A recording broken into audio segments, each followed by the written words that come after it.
भाई साहब। जीत,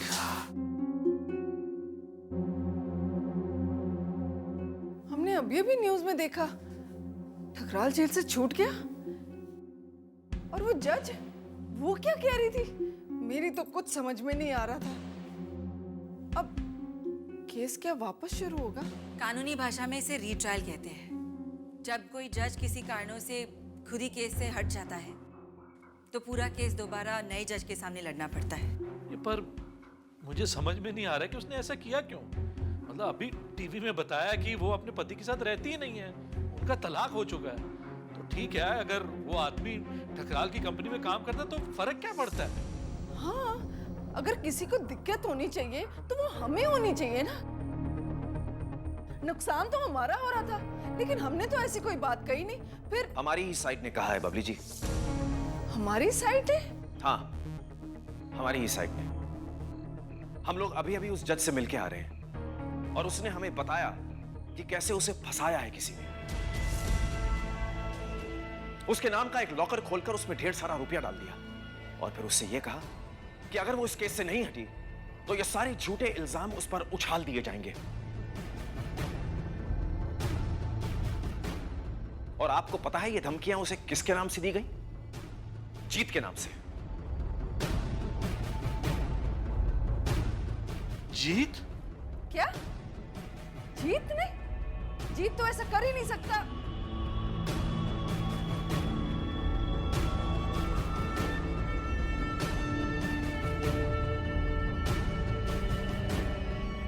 आपको क्या लगता है जीत ऐसा करेगा? अगर जज को फंसाया जा सकता तो हमारे जीत को नहीं फंसाया जा सकता? साफ पता लग रहा है कि हमारे जीत का नाम इस्तेमाल किया गया है इसमें। आगे भी ठकराल कितनी बार ऐसी हरकतें कर चुका है। ये आपको क्या लगता है हमारा जीत ऐसी हरकत कर सकता है? वो वहां जाके पैसे डाल सकता है? आप समझने की कोशिश नहीं कर रहे मैं क्या कहना चाह रहा हूं। मैं ये कहना चाह रहा हूं कि भाई साहब, आप जो भी कह रहे हो ना, खुल के कहो, क्योंकि मेरी समझ में कुछ नहीं आ रहा। बबली आंटी, एक मिनट, आप मेरी बात सुनिए, मैं आपको बताती हूँ। पापा और राशि मैडम भी यही कह रहे हैं कि ये ठकराल की चाल है। आंटी, अगर उसने ये धमकी अपने वकील से दिलवाई होती ना तो जज को शक हो जाता और वो इंक्वायरी करने के लिए कह देती। लेकिन ये धमकी हमारी साइड से गई है, इसीलिए वो कंफ्यूज हो गई। आंटी, वो ये केस बहुत ईमानदारी से चला रही थी और अचानक से ये सब हो गया और उसे ऐसा लगा कि शायद हम में से कोई ठकराल से मिला हुआ है, इसीलिए उसे चिंता हो गई। आंटी, वो अपनी जिंदगी भर की इज्जत ऐसे रिस्क पे नहीं लगाना चाहती थी,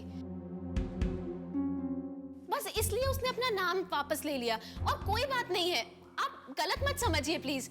तो तेरे कहने का मतलब ये है ना कि ठकराल के बंदों ने जीत का नाम इसीलिए घसीटा ताकि वो जज कंफ्यूज हो जाए, है ना? यही कहना चाहती है ना तू? या तो उन्होंने घसीटा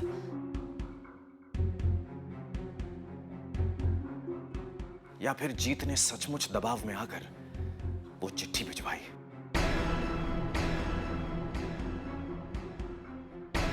जीत, बेटा बेटा बुरा मत मानना। तुम तो जानते हो कि पिछले कुछ दिनों में यहां कितनी डरावनी चीजें हो रही हैं। सच सच बताओ जीत, बेटा क्या उन्होंने तुम्हें डराया धमकाया, ये सब करने पे मजबूर किया? बेटा बोलो बेटा, सच क्या है बेटा, बताओ। भाई साहब, मैं तो यकीन ही नहीं कर सकती कि आप इतनी बड़ी बातचीत से पूछ रहे हो। बबली जी, मेरा कहने का मतलब है कि मैं तो किस तरह भाई साहब? अगर शक करने पे आ जाए ना तो इंसान हर बंदे पर शक कर सकता है, लेकिन विश्वास के रिश्ते पर नहीं। लेकिन शायद मैं गलत हूं। चल जीत। बबली जी मेरी बात तो आंटी, भाई साहब, आंटी, बबली आंटी प्लीज रुक जाइए। सॉरी पापा, ऐसा नहीं कह रहे थे। जीत भैया आप तो समझिए ना, पापा जीत भैया पे शक नहीं कर रहे, आप लोग प्लीज समझिए, रुक जाइए। Babli aunty please. मुझे कुछ नहीं सुनना है रचना। जीत चल। पापा पापा ऐसा नहीं कहते आंटी।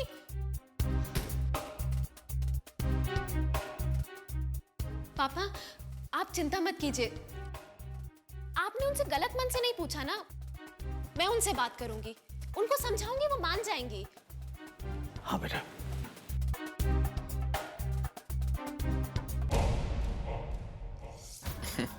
वाह, क्या बाजी खेली है सर आपने। एक ही कांटे में दोनों मछलियां फंस गई। हाँ, एक तो कोर्ट का अभी तक का सारा फैसला शून्य हो गया एकदम, और ऊपर से रचना के पूरे परिवार का विभाजन। जो काम तुमको सौंपा था उसका क्या हुआ? बखूबी याद है सर। आप आशीर्वाद दीजिए, चलते हैं।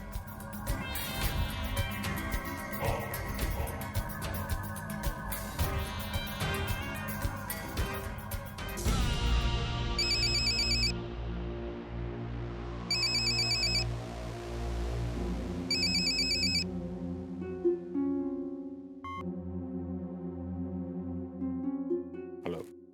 ठकराल अंकल, पहचाना? हाँ बेटा, अब तो पहचान ही लिया। बिल्कुल। अच्छा, मतलब हम दोस्त बन रहे हैं। ऐसा ही कह लो, लेकिन हमारी इस दोस्ती की आयु लंबी नहीं है बेटा, क्योंकि बहुत जल्दी तुम्हारी जीवन लीला समाप्त होने वाली है। मजाक अच्छा करते हैं अंकल। आपको तो पता भी नहीं मैं कौन हूँ। सच तो ये है बेटा कि तुम नहीं जानते कि हम कौन हैं।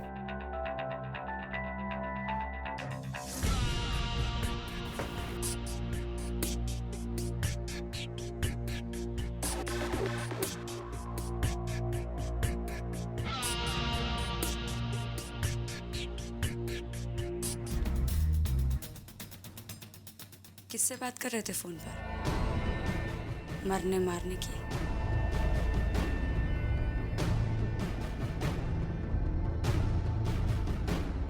यार, आपके पतिदेव इतने कठिन समय के बाद अपने घर वापस लौटे हैं। हमें लगा था कि आप हमारा दूध से स्नान कराएंगे, और आप हैं कि अभी अभी जेल से वापस आए हैं आप, और अचानक से इस तरह के फोन आ रहे हैं आपको।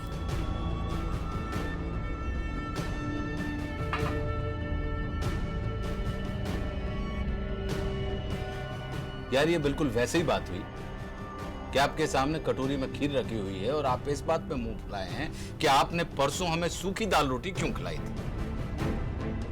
कुछ अच्छी बात करो, हमें भी जरूरत होती है अच्छी बातों की। आप बात तो बदल सकते हैं, पर सच्चाई एक न एक दिन सामने आ ही जाएगी। तो क्या करें यार?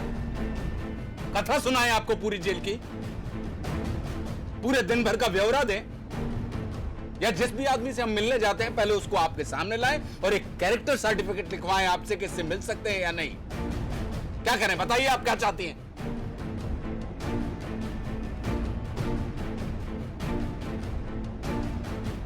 और सच बात यह है कि तुमको खुद नहीं पता कि तुमको चाहिए क्या है।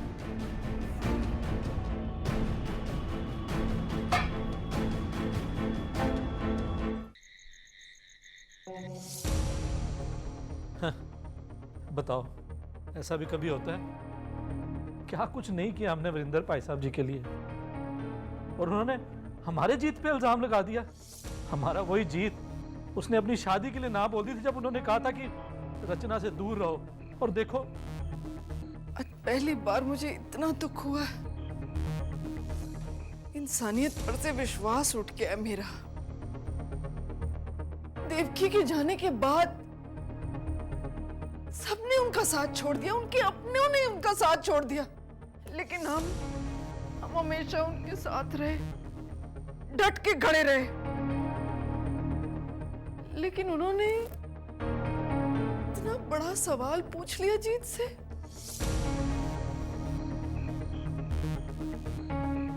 वीरेंद्र अंकल ने कुछ गलत नहीं कहा था माँ। क्या? वो चिट्ठी मैंने नहीं भेजी थी और ना ही मुझे पता उसमें क्या लिखा था। मुझे इतना जरूर पता है कि जज साहब को एक चिट्ठी भेजी जा रही थी और मुझे इसलिए पता है क्योंकि वो चिट्ठी मेरे ऑफिस से ही भेजी जा रही थी। मेरे सीनियर्स ने भेजी थी। क्या? तुझे पता था और तू चुप था? क्यों? और हमने क्या कुछ नहीं कह दिया वीरेंद्र भाई साहब से? क्यों किया तूने ऐसा? मेरे हाथ में कुछ नहीं था। अपने ऑफिस में मैं सबसे जूनियर हूं और मेरे सारे सीनियर को ठकराल ने अपने साथ मिला लिया। उन्होंने मुझसे कहा कि उन्होंने मेरे नाम से चिट्ठी भेज दी और अगर मैंने किसी को भी कुछ बताया तो मुझे नौकरी से निकाल देंगे। इतना ही नहीं, मेरा लाइसेंस ही मुझसे छीन लेंगे। फिर मैं दोबारा कभी वकालत नहीं कर पाऊंगा। लेकिन हाँ, उन्होंने ये भी कहा था कि इससे रचना को ज्यादा प्रॉब्लम नहीं होगी, बस हमें केस दोबारा शुरू करना होगा। लेकिन और तू मान गया? रचना को कुछ नहीं होगा? हाँ, ओए ठकराल बाहर निकल आया और वो भी तेरे कारण। हद करता है बेवकूफ। ओ हम उनका साथ कैसे छोड़ सकते हैं? और वो हमारे अपने हैं। नहीं, हमें वीरेंद्र भाई साहब को जाके सब बताना होगा। तू चल जीत। छोड़ दो उसे तलवार साहब, उसे कहीं लेकर जाने की जरूरत नहीं है। बबली, ऐसे तो देखते हैं ना क्या होता है। उनको जो कहना था वो तो हमने कह ही दिया। अब इससे ज्यादा अपने बच्चे को क्या जलील करें? रहने दो, जो है जैसा है ठीक है।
Good night. Good night.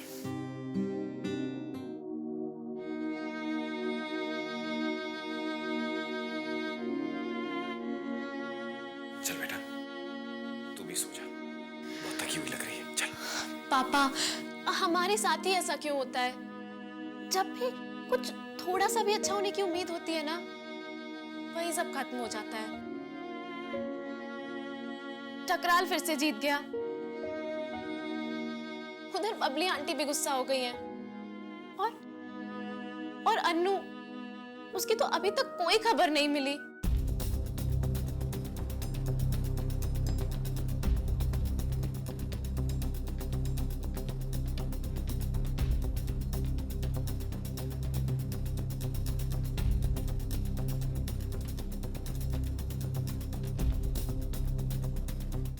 और दिवाकर साहब कह रहे थे कि वो लोग अगर अनु को मुंबई ले भी गए हो तो ये जरूरी नहीं कि वो अभी भी वहीं हो। वहां से कहीं भी ले जा सकते हैं, कहीं भी।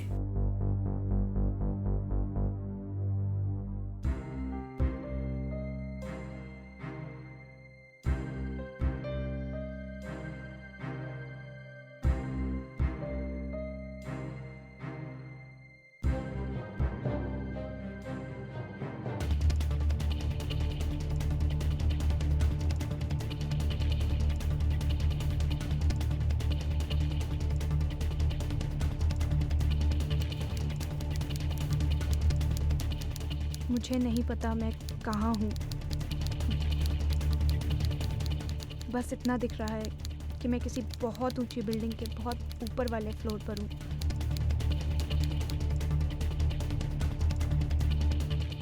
मेरी खिड़की से मुझे एक अजीब सी बिल्डिंग दिख रही है।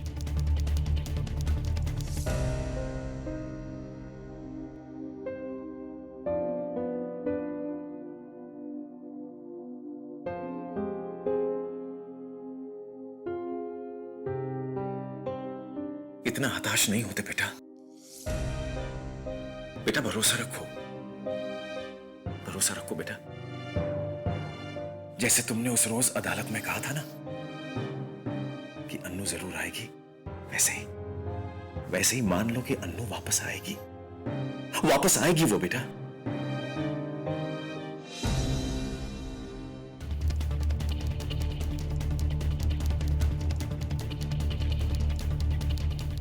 मुझे बिल्डिंग का नाम नहीं दिख रहा, लेकिन मैंने सामने वाली बिल्डिंग की खिड़कियों की गिनती की। मैं शायद 54th फ्लोर पे हूँ और आसपास बहुत सारी ऐसी ही बिल्डिंग्स हैं और सामने एक पार्क है।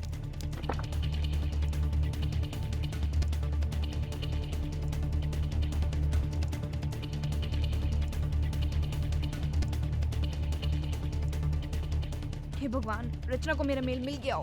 Please please please please. Hey, क्या कर रही हो यहाँ पे?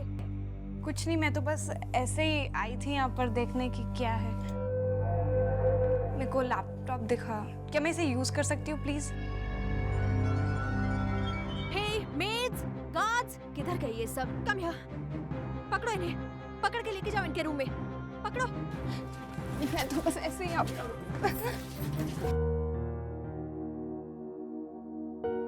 और फिर क्या पता अगले पल क्या लिखा है। चल, तू ज्यादा परेशान मत हो, सो जा, आराम कर ले।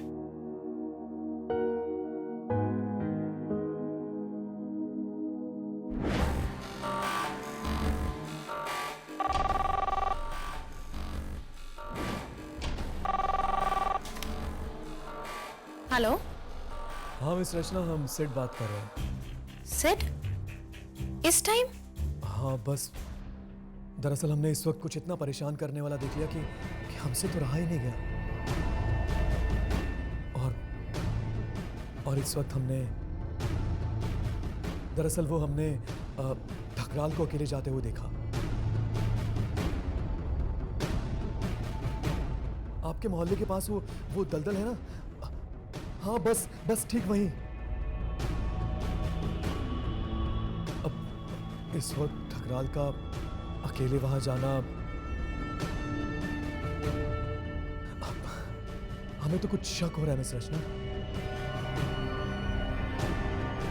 अन्नू वहां हो सकती है क्या? हाँ, इसीलिए तो हमने आपको इस वक्त, हमें लगता है कि हमने ये ठीक नहीं किया। हमें पुलिस को खबर देनी चाहिए थी। प्लीज मेरी मदद कीजिए, थोड़ी दया कीजिए, प्लीज बोल दीजिए अन्नू कहाँ है। इसका जवाब तुम्हारे घर के बहुत नजदीक है, इतना नजदीक कि तुम सोच भी नहीं सकती। नहीं सर, आपने बिल्कुल ठीक किया, मैं अभी वहां आना चाहती हूँ। हम समझ सकते हैं मिस रचना।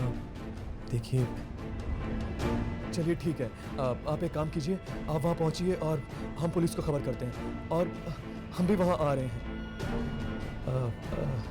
आप वहाँ आ रही हैं ना मिस रचना? हाँ बिल्कुल, अभी आ रही हूँ मैं। ठीक है, हम आपका इंतजार कर रहे हैं।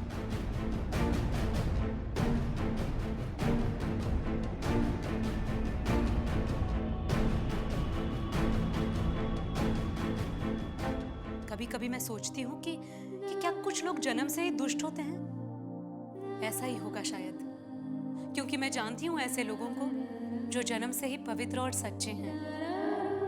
मैं जानती हूँ कि वीरेंद्र और रचना कभी भी बुराई के हाथों नहीं बिक जाएंगे, भले ही कोई उन्हें कितना भी धमका ले।